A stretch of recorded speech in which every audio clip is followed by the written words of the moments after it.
Venerdì a Conco in forma congiunta i funerali di Pietro Pisapia e Nicola Xausa, donati tessuti e cornee, e la sindaca ha proclamato lutto cittadino. Domani a Creazzo l'addio a Riccardo Gemo. Camion tampona un furgone, lo schiaccia contro un altro tir. 48enne di Marostica, morto in A21, scontro all'incrocio, a Poiana perde la vita un operaio, lascia moglie e 2 figli. Strage di Casteldazzano, una settimana dalla morte dei 3 carabinieri. Familiari delle vittime chiedono chiarezza sul blitz che ha portato alla morte i loro cari. Ha abusato della filoletta di 5 anni, veronese scoperto perché ha trasmesso un batterio alla piccola. Il 52enne condannato a 20 anni. Ennesimo furto in villa ad Arcugnano durante la notte. Nel weekend i vicini sono intervenuti per aiutare i proprietari bloccando uno dei 2 ladri. Regionali, dopo l'annuncio di Marco Rizzo, in campo 5 candidati presidente. Non c'è autonomia senza sovranismo, dice, e il candidato del centro-sinistra lancia il contratto d'ingresso. Posata la prima pietra dello stadio di Tessera del Bosco dello Sport, la cerimonia questa mattina alla presenza del sindaco e del ministro Abodi.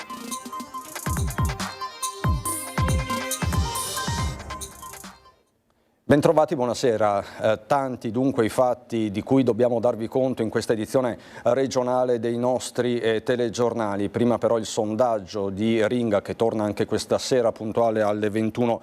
Vi chiediamo sul tema della sicurezza, sul fronte della sicurezza in Veneto la situazione sta peggiorando? Se sì, il numero in verde 0422 1626 691, se no non sta peggiorando 0422 1626 690. La chiamata come sempre è gratuita. Anche in questa edizione dei nostri telegiornali vi racconteremo di numerosi furti a nord-est e non solo furti. In apertura però ritorniamo sulla strage dei 20enni di Asiago, perché venerdì a Conco ci sarà il funerale in forma congiunta di Pietro Pisapia e Nicola Xausa. Sono stati donati tessuti e cornee e la sindaca ha proclamato il lutto cittadino. Si svolgeranno venerdì prossimo, 24 ottobre alle 15, nella chiesa parrocchiale di Conco, i funerali congiunti di Nicola Xausa e Pietro Pisapia, i 2 ventenni morti nell'incidente stradale di Asiago la notte tra sabato e domenica scorsi. Assieme a loro aveva perso la vita anche l'amico Riccardo Gemo di Creazzo, le cui esequie saranno celebrate mercoledì nel comune dove risiedeva. La sindaca di Lusiana Conco, Antonella Corradin, ha proclamato per la giornata lutto cittadino con le bandiere esposte a mezz'asta.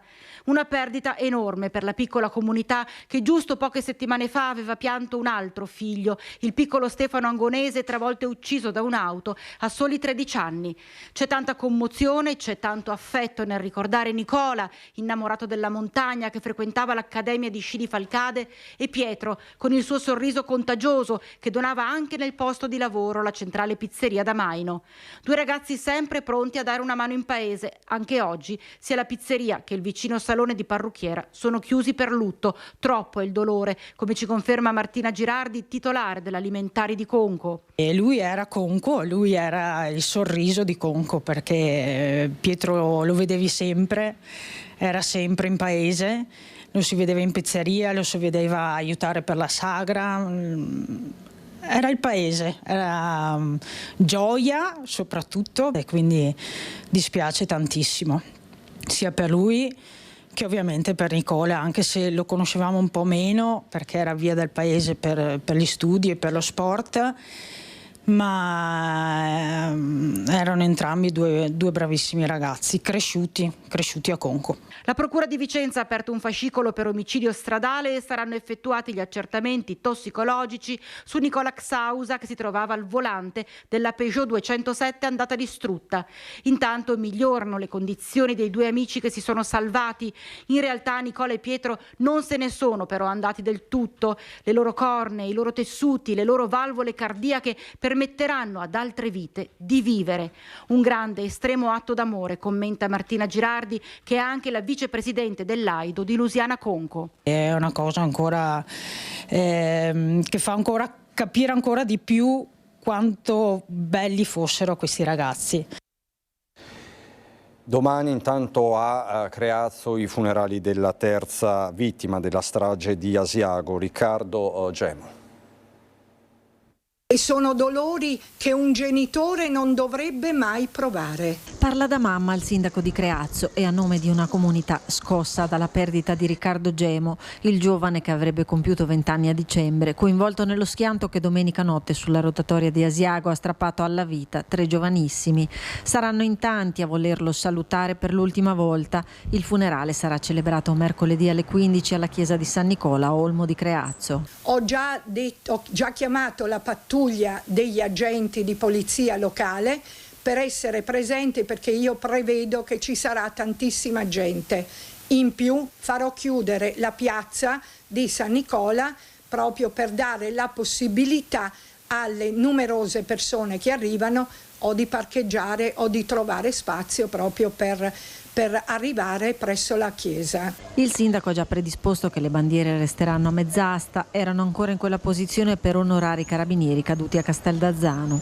Un segno comunitario, così come è stato anche in occasione delle 2 gravi perdite subite dalla comunità di Creazzo nel corso del 2025, per cui campeggiano ancora i simboli dei lutti che hanno toccato tutta la comunità. Per la piccola Lea, la bimba di 10 anni, travolta da un SUV mentre era con il papà sul marciapiede. Un anno molto ma molto tragico. Abbiamo iniziato prima con la piccola Lea, dove sapete benissimo ho creato un angolino dedicato proprio a Lea. Tante volte mi capita di vedere persone che si fermano vicino a questo piccolo altare e fanno anche il segno della croce, lasciano una preghiera. Per Elisa Spadavecchia, la docente in pensione, travolta e uccisa da una ruspa in spiaggia mentre era in vacanza a Cervia. Un suo ricordo campeggia in un angolo di verde che lei era solita curare volontariamente. Lei si rendeva utile proprio per la comunità. Sempre in provincia di Vicenza, ieri sera c'è stata un'altra vittima della strada a Poiana Maggiore, un uomo di 49 anni che è morto nello schianto tra il suo scooter e un'auto. Un'altra tragedia della strada con vittima un vicentino, un elettricista di 48 anni di Marostica, è avvenuta in Lombardia. Si tratta di Enrico Scomazzon. Un uomo di 48 anni di Marostica è morto in un pauroso incidente stradale avvenuto in Lombardia sulla A21. Lo schianto è accaduto prima dell'alba verso le 5:30 ed è costato la vita a Enrico Scomazzon, elettricista marosticense che era al volante del suo furgone. Per causa ancora da stabilire, il mezzo si è scontrato contro il rimorchio di un camion all'altezza di Stradella nel Pavese. Il Renault sul quale viaggiava Scomazzon sarebbe stato tamponato da un mezzo pesante che lo avrebbe mandato a sbattere con enorme violenza contro un corriere espresso che era probabilmente fermo in una piazzola di sosta. L'urto non ha lasciato scampo al 48enne e ai sanitari del SUEM non è rimasto che constatarne il decesso, mentre i conducenti dei camion coinvolti sono stati portati in ospedale. Scomazzon abitava nella zona di Castocchero, fra Marostica e Marchesane, dove ha sede anche la sua ditta. La notizia della sua morte ha destato grande cordoglio in tutta la zona dove era molto conosciuto. Esattamente una settimana fa la strage di Castelldazzano, i familiari nelle scorse ore hanno chiesto chiarezza. Quello che voglio dire oggi con forza è che il loro sacrificio non sia reso vano. Faccio appello a tutti affinché episodi simili non debbano più accadere. Il dolore, le lacrime strozzate in gola e le bare avvolte dal tricolore. Ad una settimana dalla tragedia, i familiari di Marco Piffari hanno affidato ad un legale, l'avvocato Davide Adami, i dubbi, le 1000 domande senza risposte. Chiedono chiarezza sul blitz che gli ha strappato per sempre il loro caro. Il legale preferisce non parlare a microfono, ma ci spiega che nei prossimi giorni contatterà anche le famiglie delle altre vittime.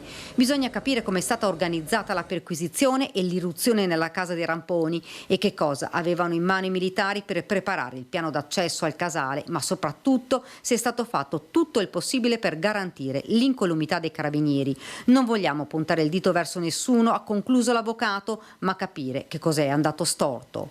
Una tragedia che poteva essere evitata. quelle Molotov viste qualche giorno prima sul tetto della casa, le continue minacce di Maria Luisa Ramponi rivolte a chiunque volesse entrare o portargli via l'abitazione, l'instabilità emotiva, l'isolamento totale dei fratelli dalla comunità, aspetti che rimarcavano la complessità della situazione.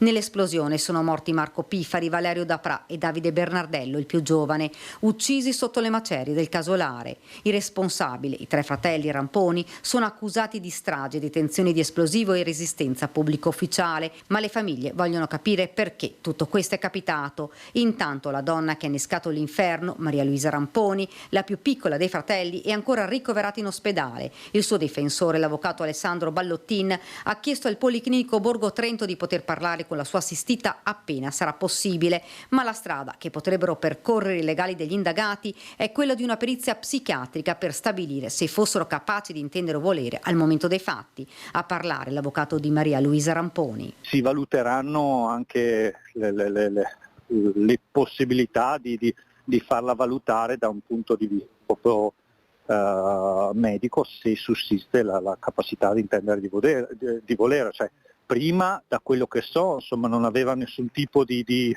problematica che emergesse, insomma, al di là di tutto. Non so a seguito dei tristi eventi se ci saranno delle ulteriori cose da considerare. Ecco. Sembra fra l'altro che Dino ultimamente dormisse in giacigli di fortuna e non più in quel casolare, che avesse più di qualche problema coi suoi stessi fratelli. Ma questo forse poco cambia rispetto alla tragedia provocata e rimangono quelle immagini strazianti all'interno della camera ardente, quell'abbraccio dei colleghi e quelle lacrime che non si potranno dimenticare.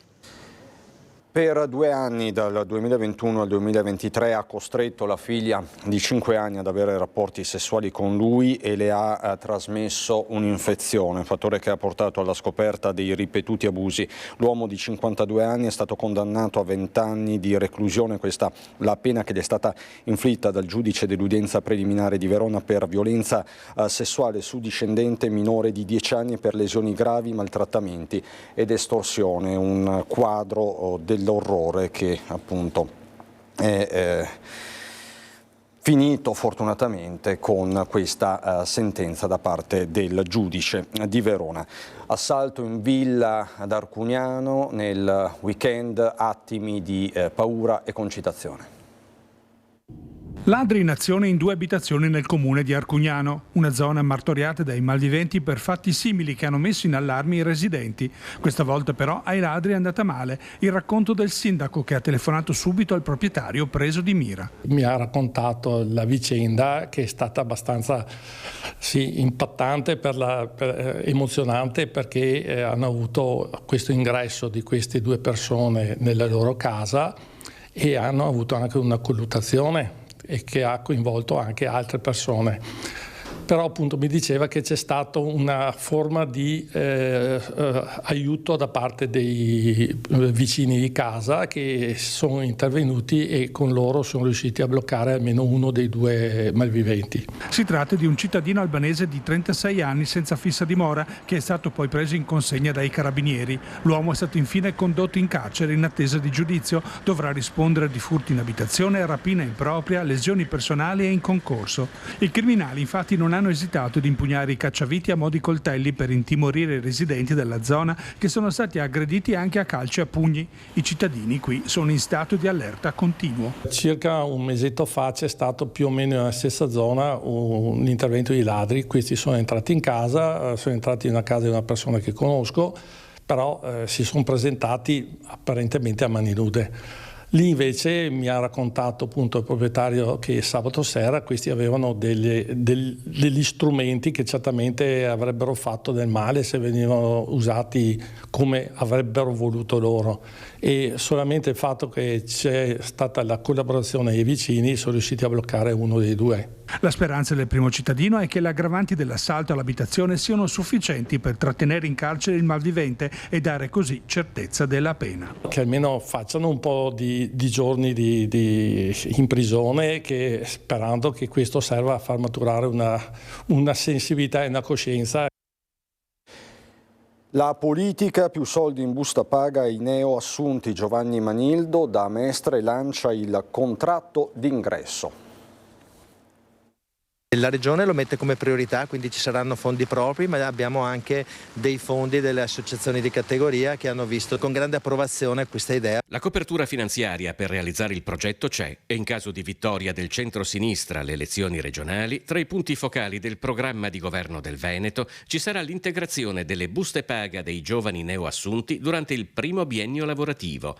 500 euro al mese in più agli apprendisti degli ITS e 600 ai neolaureati magistrali.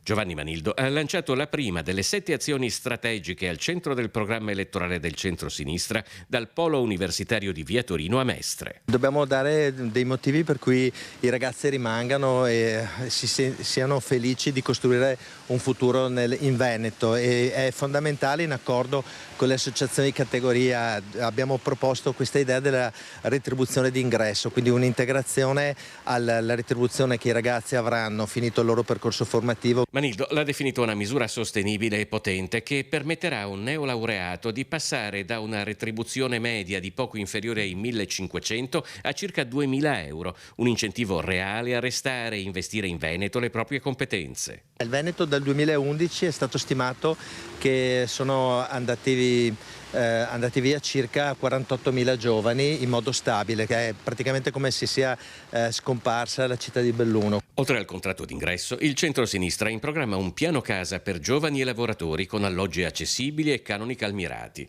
agevolazioni anche per il trasporto pubblico e nidi progressivamente gratuiti, come già sperimentato con successo a Vicenza. Viene molto sentito il fatto che i ragazzi se ne vadano, anche dal punto di vista della concorrenza. Qualche imprenditore molto importante mi ha detto: provo una grande avversità al fatto che noi investiamo tantissimo nel capitale umano in ragazzi e poi questi vanno a lavorare dei miei concorrenti, quindi c'è un tema sia sociale che economico alla base di questa misura. Un altro candidato presidente in vista delle regionali di novembre è Marco Rizzo, un candidato a sorpresa che così si è presentato ieri sera a Ringa. Diciamo che il Veneto è un po' il paradigma della crisi italiana, un ceto medio schiacciato verso il basso, agricoltura, piccola impresa, artigiani, commercianti, che non reggono più un sistema che certamente da una parte affossa i diritti dei lavoratori e dall'altra parte, con le spese militari per il riarmo, con la sottomissione all'Unione Europea, vede una titolarità del nostro paese completamente schiacciata. E chiaramente se non c'è sovranità non ci può essere neanche autonomia, perché se vivi in un paese non sovrano l'autonomia per una regione non la potrai mai raggiungere. È una sorta di sillogismo politico, quello utilizzato da Marco Rizzo, che così a Ringa presenta la sua candidatura a presidente di Democrazia Sovrana e Popolare per il Veneto, un coup de théâtre, quello dell'ex comunista, oggi sovranista. La sua lista di fatto non era contemplata nell'agone elettorale, dove ora con il suo ingresso si intrecciano ancora di più questioni generali e locali, una su tutte. Dal 2021 al 2025 le banche hanno avuto 163 miliardi di profitti. Il governo vuole prendere da 3 a 5 miliardi di anticipo su tasse che comunque le banche pagherebbero più avanti. Quindi, come dire, da una parte c'è una montagna, 163, dall'altra parte c'è un topolino, 3-5 miliardi che vengono di fatto presi solo in prestito. Chi comanda in Italia? La politica o le banche? Per Rizzo le risorse vanno trovate e redistribuite, vale soprattutto per la sanità che deve rimanere necessariamente universale. Quando si tratta di trovare i soldi per i carri armati li trovano subito, quando si tratta di trovare i soldi per gli ospedali, per la sanità, per la scuola, per la ricerca, mamma mia, è così difficile.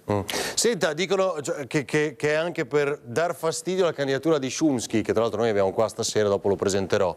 Che dice questa accusa politica nei vostri confronti? Non conosco Chomsky, non ho sentito che è uno candidato, gli faccio i miei migliori auguri, ma il nostro obiettivo è battere il centrodestra e il centrosinistra. Superare gli schieramenti, l'obiettivo dichiarato con le liste di fatto già pronte. Ci sarò io candidato presidente, ci sarà Francesco Toscano che è il presidente di Democrazia Sovrana e Popolare e tutti gli altri sono veneti. Assolutamente, abbiamo 50 candidati, sono 48, gli altri sono tutti veneti. A Tessera ora per il nuovo stadio. Posata la prima pietra nel Bosco dello Sport.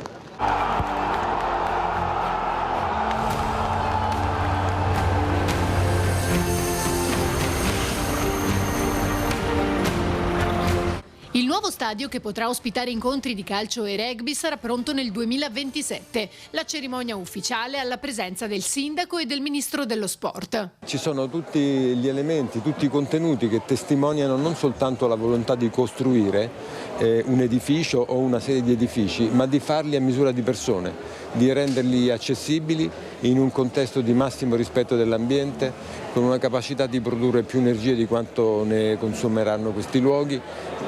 Quindi credo che l'uomo sia al centro di questo progetto. Quello che è stato fatto qui con il Bosco è un esempio per tutta Italia. Per troppi anni abbiamo parlato, abbiamo sperato, abbiamo sognato, abbiamo auspicato e qui si è realizzato o si sta realizzando. Mi sembra che sia di buonissimo auspicio per tutti gli altri che stanno cercando di fare. I lavori per l'impianto sono iniziati ufficialmente lo scorso 22 settembre per un investimento complessivo di 93 milioni di euro. Lo stadio avrà una capienza di 18.500 posti e sorgerà in adiacenza all'Arena. Il palazzetto da 10.500 posti, che potrà ospitare competizioni di basket e pallavolo e concerti. Io penso che questa sia una cosa di tutti, sono convinto di questo che dico e credo che sia una struttura, siano delle strutture grandi che servono alla famosa Patreve, Padova, Treviso, Venezia. Lo ripeto, siamo fratelli, no amici, fratelli.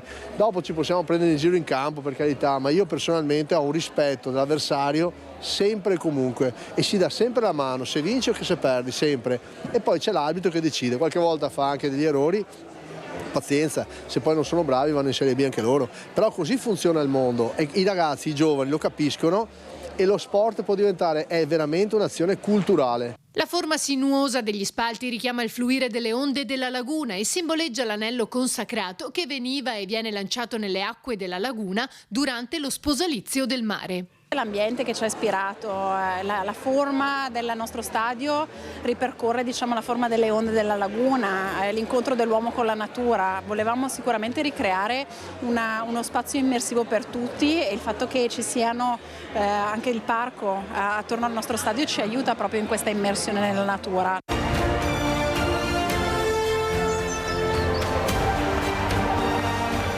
È tutto dal Veneto, buona serata.